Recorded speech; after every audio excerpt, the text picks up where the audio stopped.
अस्सलाम वालेकुम जी। आज जो वीडियो हम बना रहे हैं जी, वो उसका मौजू है जी नी हाइग्रोमा। जी सर, नी हाइग्रोमा। अच्छा, ये पहले नी हाइग्रोमा दिखाएं हमें होता क्या है। ये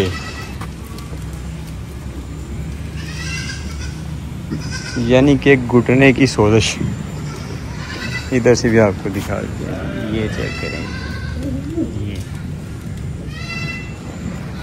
हाँ जी डॉक्टर साहब, ज़रा इसके बारे में बताएं तफसील के साथ। सर, इस बीमारी को हम कहते हैं नी हाइग्रोमा। अच्छा। मतलब जॉइंट के अंदर आपकी सूजन हो जाना या फिर पानी भर जाना। ये आम तौर पर इसकी वजूहात ये होती हैं कि जानवर अगर पक्की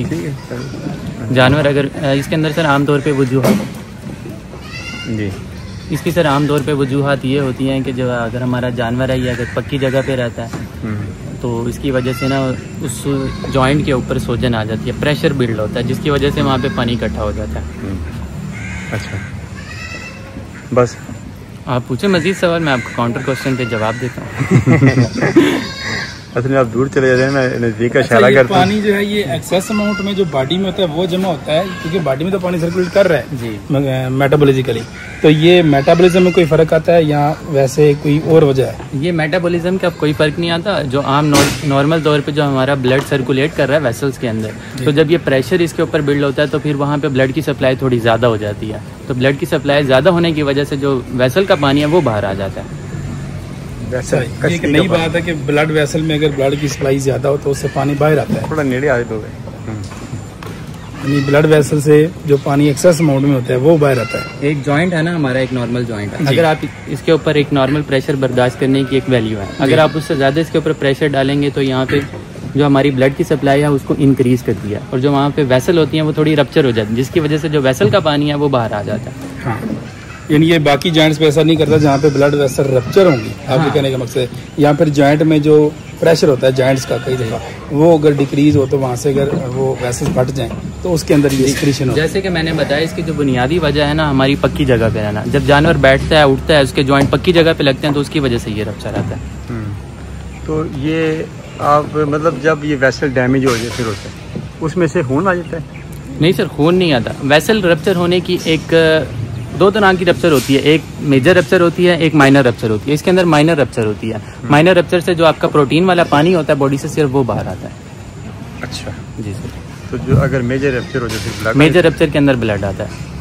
तो नी हाइग्रोमा के अंदर बेसिकली हमारे पास दो तरह के हाइग्रोमा होते हैं। एक नी हाइग्रोमा जिसके अंदर पानी आता है, और इस बीमारी के अंदर जानवर को आप वहाँ पे दबाएंगे तो दर्द नहीं होता, और अगर आप सुरिंज से उसको निकालेंगे तो उसके अंदर आपके अंदर पानी आएगा। ये होता है नॉर्मल नी हाइग्रोमा। दूसरा, इसके अंदर जो बुनियादी वजह वो आपकी मैनेजमेंट है। जो आपकी जगह है वो इसके अंदर उसका मेन किरदार जगह का है। अगर आपकी जगह पक्की है उसकी वजह से ही होता है। दूसरा जो हाइग्रोमा होता है जिसके अंदर आपका ब्लड वगैरह आता है, और उस जगह के ऊपर जहाँ पे स्वेलिंग हुई हुई है, अगर वहाँ पे उसको प्रेस करेंगे तो वहाँ पे अगर जानवर को दर्द हो रहा है तो फिर वो बैक्टीरिया या फिर वायरस की वजह से हो सकता है, वो फिर इन्फेक्शियस के अंदर आता है। ये जो अभी केस आपने देखा है, इधर तो जगह कच्ची यानी कि लकड़ी के फटे नीचे पड़े हुए हैं। जी सर। वो भी हर जगह पे नहीं है जी। तो यहाँ पे क्या समझते हैं, क्या वजह हो सकती है इसकी? सर, जो हमारा जानवर है हो सकता है इसकी हैबिट ये हो कि ये नीचे जो आम हमारी कच्ची जगह इधर बैठता ही ना हो, ये सिर्फ फट्टों के ऊपर ही बैठता हो, जिसकी वजह से इसके अंदर ये डेवलप हो गया। हाँ, ये भी अच्छा, जानवर एक आम बंदा जो है जिसको अभी नहीं इतना ये जो आप बीमारी बता रहे हैं नहीं पता, तो वो अगर आइडेंटिफाई करना चाहे कि ये जो आपने डिजीज बताई है वो वाली है या फिर कोई और सूजन हो सकती है या कोई जख्म हो सकता है, इसमें आइडेंटिफाई कैसे करेंगे? इसके अंदर बेसिकली हम तीन तरह की इसको आइडेंटिफाई कर सकते हैं, जिसे हम अपनी मेडिकल ज़बान में कहते हैं डिफरेंशियल डायग्नोसिस। मतलब एक बीमारी को दूसरी बीमारी से आप कैसे अलग कर सकते हैं। इसके अंदर बेसिकली मैंने दो बताई हैं, एक मजीद बता देता हूँ। एक के अंदर आपके पास सिर्फ पानी होगा, दूसरे में ब्लड होगा, तीसरे में एब्सेस है। जो हम आज जिस हमारा मौजू है जिस वीडियो के ऊपर, नी हाइग्रोमा, अगर तो ये वो वाली है, इसके अंदर जानवर को दर्द नहीं होगा, दूसरा इसके अंदर सिर्फ आपको पानी मिलेगा। ये दो चीज़ें आपने आइडेंटिफाई करनी है। अगर इसके अलावा ब्लड आ जाता है या फिर पस आ जाती है तो फिर वो इन्फेक्शियस है, उसके अंदर हमारा जो ट्रीटमेंट होगा वो डिफरेंट होता है। अच्छा, अगर पानी है तो वो पानी क्या सही से निकाल के पता चलेगा या हाँ, उसके लिए हम कहते हैं उसको नेड़े दे दो। उसके अंदर हम सुरिंज यूज़ करते हैं। सुरिंज हम यूज़ करते हैं स्टीराइल, बिल्कुल न्यू सुरिंज आपने यूज़ करनी है। जो पहले से यूज़ हुई है उसको यूज़ नहीं करना है। इसके अंदर हम सुरिंज लगा के उसको रप्चर करते हैं और थोड़ा सा सक करते हैं, तो उसके अंदर हमें आइडेंटिफाई हो जाता है कि इस जॉइंट के अंदर क्या चीज़ है, पानी है, आइदर के एब्सेस है या फिर ब्लड है। ठीक है, तो आप इसका क्या प्रिकॉशन क्या रिकमेंड करते हैं और इलाज क्या रिकमेंड करते हैं? इसके अंदर जैसे कि मैंने बताया, इसकी जो बुनियादी वजह है ना जो इसकी, तो वो हमारी मैनेजमेंट है पूरी। अगर ये अक्सर बीमारी हमारे तो यहाँ पे एक आधा केस हमें रिपोर्ट हुआ है, बाकी ये जो बीमारी आती है आमतौर पे उन लोगों की आती है जो छत के ऊपर बकरियां रखते हैं, पक्की जगह होती है, पक्की छत होती है, वहाँ पे ये केस आमतौर पर देखे जाते हैं। तो इसके अंदर हम ये रिकमेंड करते हैं, आप जाहिर आप छत के ऊपर से फर्श तो नहीं हटवा सकते हैं, तो उसके ऊपर आप बेडिंग कर दें, स्ट्रॉ की कर दें इस तरह के, या कोई रेत वगैरह, रेत और मिट्टी का मिक्सर बना के वो डाल दें। तो बेसिक हमने वो जो जिसकी वजह से ये बीमारी हो रही है उस वजह को खत्म करना है। हम इसका ट्रीटमेंट करेंगे, ये दोबारा हो जाएगी। तो बेसिक जो हमारी इसकी काज है पड़ी उसको हमने खत्म करना है। इसका ट्रीटमेंट नहीं, बेसिकली आप काज खत्म करने का सर्विस दे रहे हैं। जी बिल्कुल ऐसे ही है। अच्छा, तो इसका क्या ट्रीटमेंट आप करेंगे? सर इसका ट्रीटमेंट हम ये करेंगे, सबसे पहले इसके अंदर से जो फ्लूइड आया हुआ है ना उसको सिरिंज से सक कर लेंगे। दूसरा, इसके बाद हम इसके ऊपर पट्टी लपेट देंगे ताकि प्रेशर अप्लाई हो जाए, दोबारा इसके अंदर जो वेसल की सप्लाई ज़्यादा हुई है वो कम हो जाए। दो चीज़ें। तीसरा, क्योंकि इसके अंदर जानवर को पेन नहीं होता तो फिर हम पेन किलर भी नहीं लगाते इसके अंदर। बेसिक ये दो चीज़ें। तो इसमें आप इंजेक्शन से उसको निकाल के देखेंगे कि पानी आ रहा है या ब्लड आ रहा है? जी सर। अच्छा, अगर कुछ ना आया फिर? नहीं सर, कुछ ना कुछ तो आता है। ब्लड आया फिर क्या करेंगे? अगर ब्लड आएगा फिर ये अलार्मिंग सिचुएशन है, इसके अंदर फिर कोई इन्फेक्शियस है, कोई बैक्टीरिया या कोई वायरल इस तरह की बीमारी है जिसकी वजह से फिर ब्लड आ रहा है, फिर जो हमारा रोल ऑफ ट्रीटमेंट होगा वो हमारा चेंज हो जाएगा। उसमें आप कोई इंजेक्शन वगैरह के नाम बता सकते हैं? उसके अंदर सर हम 3 तरह के इंजेक्शन लगाते हैं। एक वो कि जो हमारी रप्चर हुई है ब्लड, उसको दोबारा वहाँ से रप्चर होने से, खून को जाने से रोक दें, उसके अंदर हम ट्रांजामीन लगाते हैं। दूसरा, वहाँ से हम उसको सक करके निकाल देंगे तो वहाँ पे हम डेक्सा लगाते हैं और साथ में कोई एक एंटीबायोटिक लाइक लिंकोस्पायरा डाल सकते हैं उसके अंदर। अच्छा, अगर उसमें पीप आ जाए? पीप आ जाए उसके अंदर फिर हम, हमारा मेन ये होता है कि हम उसको ना वहाँ से पहले सक कर लें। अगर तो वो हार्ड है, सक नहीं हो रही, फिर दूसरा हमारा काम होता है उस जगह को ना राइपन करना, यानी उस पीप को पकवा देना, पक्का हो जाए वो वहाँ पे ना। तो उसके लिए हम फिर 2-3 चीज़ें कर सकते हैं। उसकी टकोर कर सकते हैं, उसके ऊपर हम टीटी ऑयल की मालिश भी कर सकते हैं, उससे वो जल्दी पक जाता है। तो अभी आप इसको इंजेक्शन से चेक करेंगे? जी सर, अभी इसको चेक करें ना, फिर देखते हैं कैसे चेक। ओके जी, फिर बॉक्स आ गया जी। अब देखते हैं सिरिंज है कि नहीं इसमें। ले जी, फिर है कोई नहीं? नहीं है, अंदर पड़ी है स्टोर में, मैं लेके आता हूं। ले जी। 220 डोल का वजन है।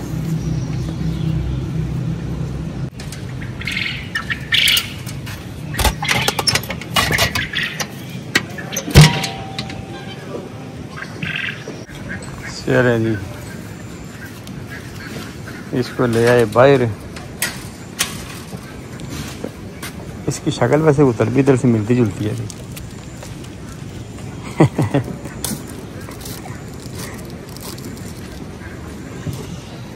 आज तो जनाब नजीब भाई बता रहे थे होटल बीतल वाले कि उन्होंने मरसरी से क्रॉस करा के ब्रीड बना ली।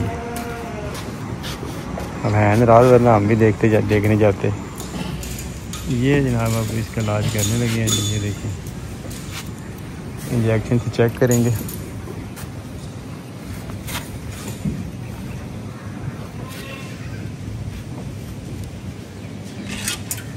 खान साहब ज़रा आके ना इसको पकड़िएगा, बल्कि ठीक है आप निकाल लिए।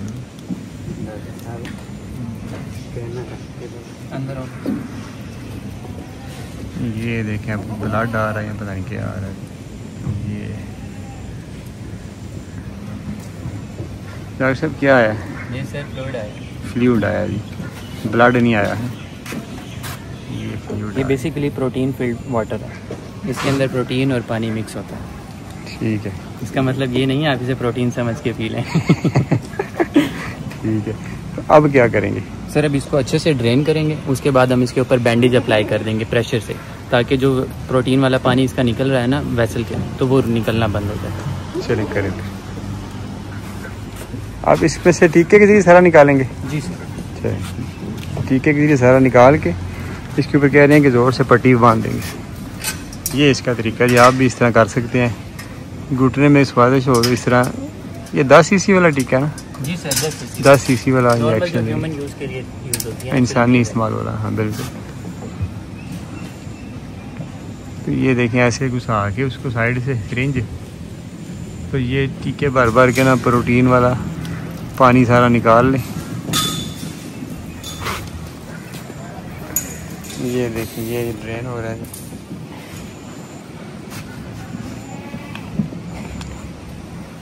ये तो कट लगा के भी नहीं हो सकता। फिर कट लगा सकते हैं हम, लेकिन कट लगाने से ये होता है कि अभी जो हमारा केस है इसके अंदर इन्फेक्शन नहीं है, ये नॉर्मल नी हाइग्रोमा वाला केस है। अगर हम कट लगाएंगे तो इसके अंदर बैक्टीरिया के जाने के चांसेस ज़्यादा हैं, तो फिर वो इन्फेक्शन के अंदर चेंज हो जाएगा। ठीक है, एहतियाती तौर पे आप उसको बचा रहे हैं। जी सर। ठीक है, निकल गया? जी सर, अभी निकाल। इसके अंदर हम जल्दी निकालने के लिए नीडल चेंज कर देंगे। 18 गेज वाली यूज़ करेंगे। ये कितने गेज वाली थी? ये 24 गेज होती है। ये 24 वाली थी, अब 18 गेज वाली मोटी सुई आ गई। ये दिखाएं ज़रा मोटी सुई, ये मोटी सुई आ गई।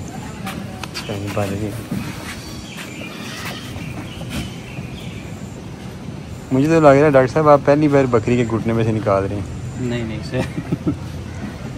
तो फिर आप पहली बार ही 18 गेज लगा लेते हैं? वो सर पहले हम 18 गेज इसलिए नहीं लगाते कि चेक करने के लिए क्या इसके अंदर असल कहानी चल क्या रही है, कौन किस टाइप का फ्लूइड है, वो चेक करने के लिए। अच्छा, उसके बाद जब हमें कंफर्म हो जाता है फिर हम उस हिसाब से अपनी नीडल चेंज कर देते हैं। अच्छा, चलाक बड़े हैं, बात नहीं अपने जाने देते। ये जी, अब ये नीडल मोटी है ना, तो बकरी को तकलीफ हुई है। अब इसका पिछला पैर हम भी पकड़ लेते हैं जी। डॉक्टर साहब ये तो आपको बस करना ही पड़ेगा जोर से। ये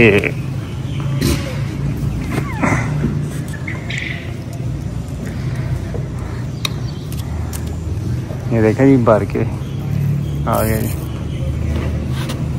बकरी के पीछे जब बैठे ना, आगे बैठे, इसका पैर हमेशा इधर से पकड़े, यहाँ से नीचे से ना, जॉइंट के नीचे से। जब बकरी पंजाबी कहते हैं पैर छंड दी है ना, तो हाथ छूट जाता है। अब देखें यहाँ से जब कैसे करती है ना, तो फिर काबू में रहती है।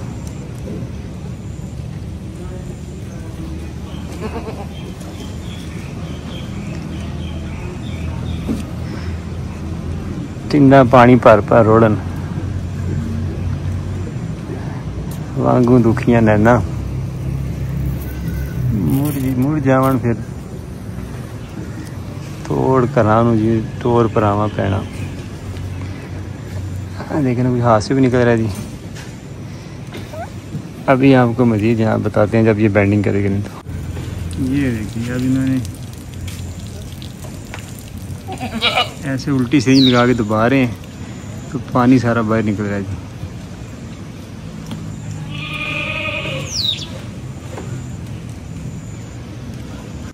डॉक्टर साहब फरमाते हैं जी पेन किलर भी लगा सकते हैं, और एक लोकल एनेस्थेटिया पता नहीं क्या होता है वो भी जिल्द को सुन कर दे, वो भी लगा सकते हैं, क्योंकि इस तरह जानवर को पेन होती है। हमने तो चले अचानक ये वीडियो बनाने के लिए ये इलाज भी कर लिया और काम भी चल गया। तो अगर ये सुन करने वाली या पेन किलर लगा लें तो बेहतर होता है, लेकिन जानवर को तकलीफ होती है इस तरह। ये अब पानी तो निकल गया, लेकिन बकरी अब वापस जाने के लिए जंग आ रही है। डॉक्टर साहब ये जो लोकल एनेस्थीसिया या पता क्या है, लोकल एनेस्थेटिक, ये कैसे इधर नज़दीक आ जाए। लोकल एनेस्थेटिक एक ऐसा इंजेक्शन होता है जिस जगह पे हम उसको लगाते हैं ना, वो जगह सुन कर देता है, तो जानवर को ना दर्द महसूस नहीं होता। तो आम तौर पे हमें इंसानों वाले स्टोर से मिल जाता है लिग्नोकेन, तो वो हम लगा सकते हैं। इसके अंदर एक जेल भी आती है, हम उस जेल को भी लगा सकते हैं, क्योंकि आम लोग जो आम फार्मर है उसको इंजेक्शन लगाने का सही तरीका नहीं पता, तो वो जेल लेके उसको जेल को उस जगह के ऊपर लगाएगा तो वो जगह सुन हो जाएगी। कितनी देर में सुन हो जाएगी? 4 से 5 मिनट। अच्छा, तो इंजेक्शन कितने फीसदी लगाने? इंजेक्शन सर वो सब कट लगाना होता है, वो आम फार्मर नहीं लगा सकेगा। सब कट यानी कि खींच के खाल को? हाँ, खाल में लगाना होता है। वो एक रिंग टाइप होता है, एक प्रोसीजर कहते हैं उसको हम, रिंग एनेस्थीसिया, तो उसको रिंग के अंदर लगाना होता है।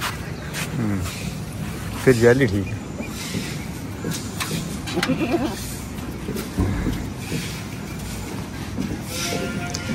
ये पायोडीन आ गई, पट्टी आ गई, और साथ आ गई रुई।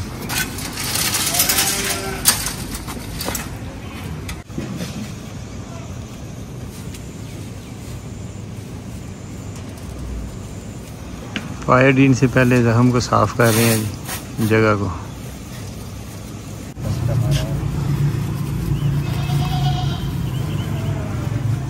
अब ये रुई रख के ऊपर पट्टी लपेट देंगे।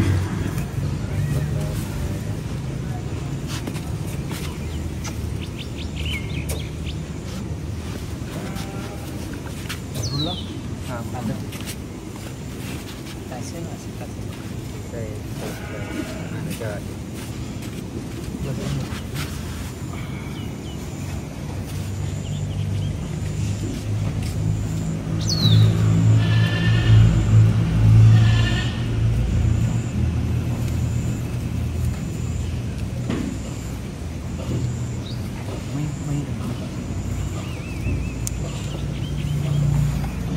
जी पट्टी लपेटना शुरू हो गए हैं, पूरी टाइट करके पट्टी लपेटेंगे।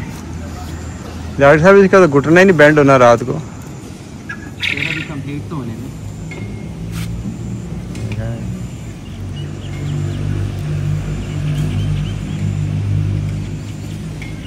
टाइट करके इसको बांध देंगे। इधर देखें जो उसके रिश्तेदार हैं सारी देखने आ गई हैं क्या चल रहा है।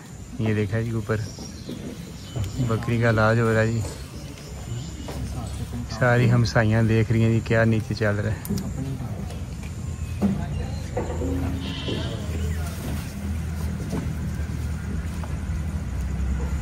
अब ये आंड गुआंड जाके खबरें मशहूर कर देंगे। ये जी पूरा रोल पट्टी का जी इस पे लगा दिया गया। ये देखिए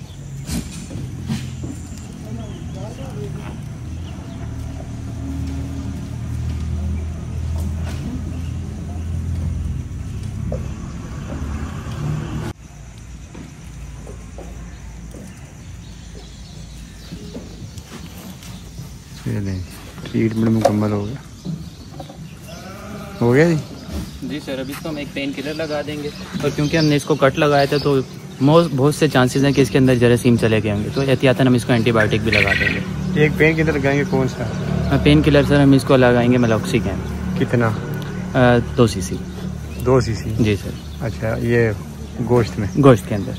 दूसरा कौन सा लगाएंगे? दूसरा हम इसको लगाएंगे लिंकोमाइसिन, एंटीबायोटिक है। कितना? वो भी 2 cc लगाएंगे, वो भी गोश्त के अंदर। एक जगह पे दोनों लगाएंगे? नहीं सर, अलग अलग, एक गर्दन की लेफ्ट साइड पे, दूसरा राइट साइड। लगाएं नहीं, 2 टीके लगने लगे।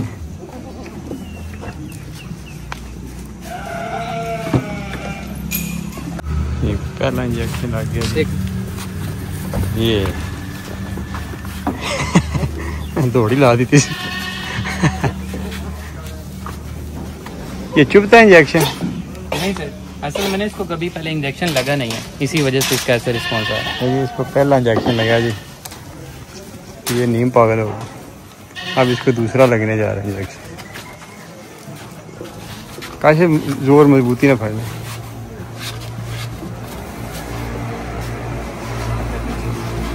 काशे तोड़ दे सीधी करो यार, बकरी सीधा दिखा। ये जनाब दूसरा लग गया।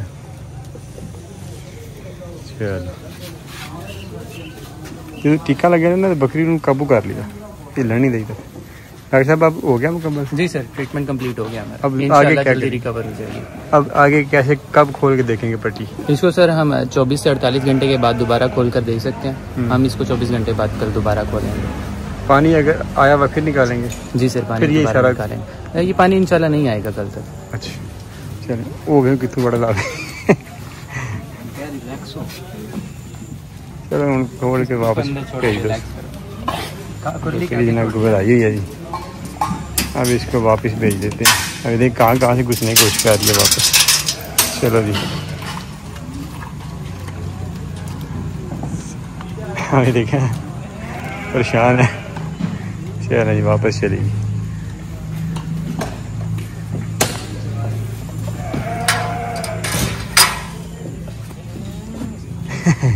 पहले पेशाब का रिलैक्स होगी। ओके, अल्लाह हाफ़िज़।